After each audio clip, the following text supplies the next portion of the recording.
જય અંબે. આજે સર્વ પિતૃ અમાસ, સર્વ પિતૃઓને તર્પણ. આવતીકાલથી માની નવરાત્રિ. અંબે મૈયા રાખો લાજ અમારી.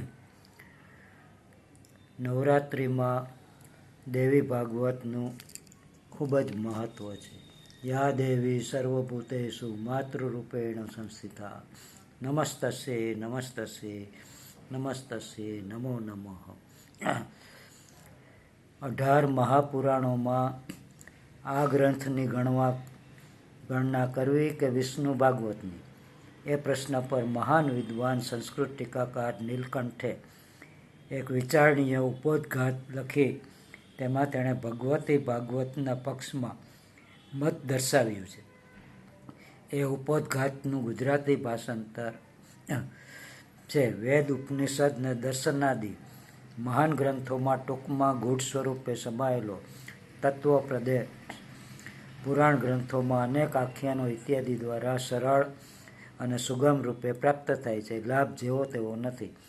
આ પૃથ્વી લક્ષાવધિ વર્ષોથી ઉદ્ભવેલી હોવાના પ્રત્યક્ષ પ્રમાણો હવે બુદ્ધિમાન શોધકોને જ્ઞાત થતા આવે. તે જોતાં તેનો અને માનવજાતિનો અતિ પ્રાચીન ઇતિહાસ જાણવાની સ્વાભાવિક રીતે જિજ્ઞાસા. તેણે પૂર્ણ કરવાના સાધનો ભારત વર્ષના વેદો અને પુરાણોમાંથી સ્પષ્ટ તેમજ અસ્પષ્ટ જેવા અને તેટલા મળી શકે તેવા અને તેટલા જગતના કોઈપણ દેશના સાહિત્યમાંથી મળવા અશક્ય છે. જગતમાં જ્યાં ત્યાં વ્યાપી રહેલો ક્રિશ્ચિયન ધર્મ તો પૃથ્વીને માત્ર થોડા હજાર વર્ષ પૂર્વે જ રચાયેલો જણાશે.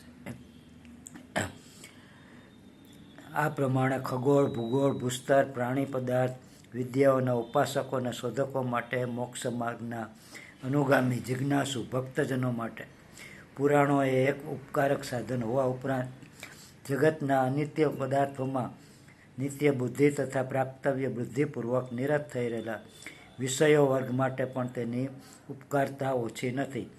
અંતે તો દરેક માણસને છોડી જ દેવાનું હોવાથી પરલોકનું પુનર્જન્મનું જીવન અધિકાધિક ઉન્નત ને સુખી નીવડે તેને ખાતર વર્તમાન જીવનને બને તેટલું વધારે ધાર્મિક મન, ધનનો દાન સેવાદી પ્રકારે સદુપયોગ કરી લેવાનો સુબોધ પુરાણોમાં અનેક સ્થળે સમાયેલો જણાશે. ભગવતી ભાગવત તો સ્ત્રી વર્ગ માટે બોધપ્રદ થઈ શકે એવા સતી સાધ્વીઓના અનેક આખ્યાનોની પણ વિશેષતા ધરાવે છે. અસ્તુ સર્વ મંગલ માંગલ્યે શિવે સર્વાર્થસાધિકે. મંગલમયમાં મંગલ કરો, સર્વ બાધાઓને માં શાંત કરી દ્યો, વિશ્વના અસુરને ટાળી દ્યો, સર્વને સુખી કરી દ્યો. માં જય જગદંબા.